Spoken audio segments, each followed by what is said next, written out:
At 2:03 a.m., my pager went off with a priority 1 alert. TLS handshake failures had spiked from 0 to nearly 100% in less than 60 seconds.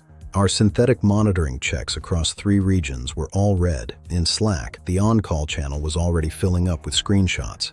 One message read, "All HTTPS endpoints returning certificate error." Another said, "Mobile app completely down."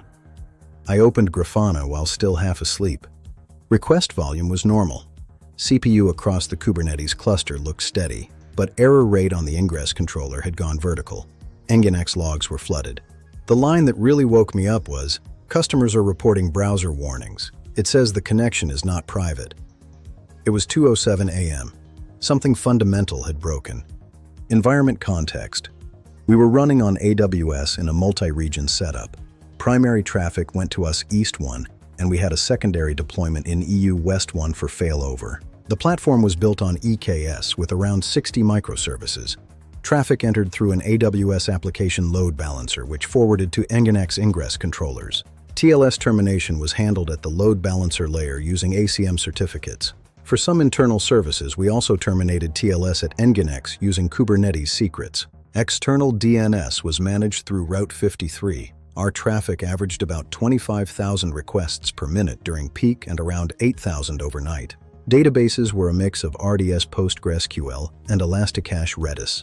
CI/CD ran through GitHub Actions, and Argo CD handled GitOps-style deployments into the cluster. For monitoring, we used Prometheus, Grafana, Loki, and PagerDuty.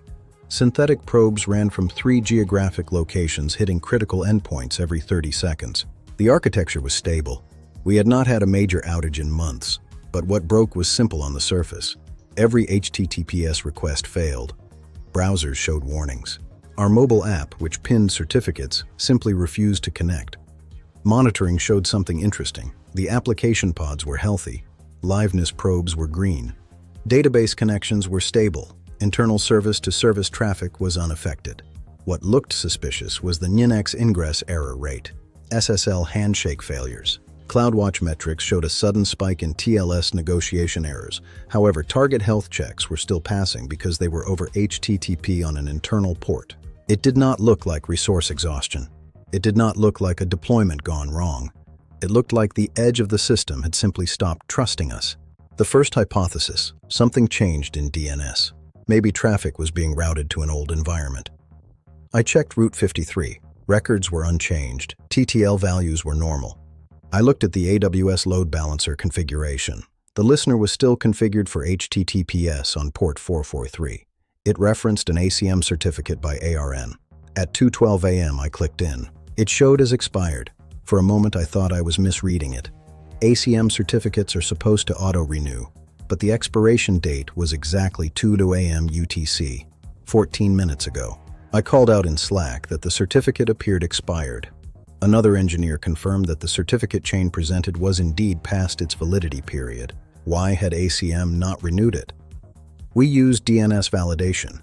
Historically, it was automatic. We checked the status. It showed renewal status failed. Reason: inability to validate domain ownership. At 2:18 a.m., our engineering manager joined. Customer support reported increasing tickets. Business impact was clear. No customer could log in.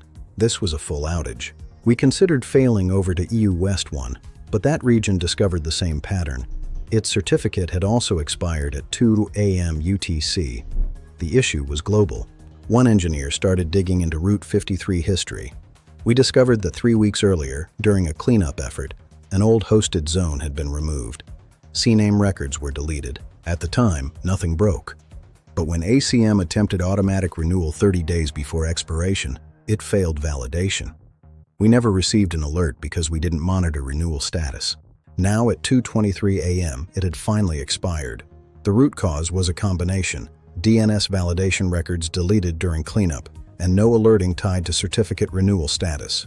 Internally, everything remained healthy, because TLS between services was unaffected. Health checks passed because they didn't validate external TLS. That's why dashboards were green.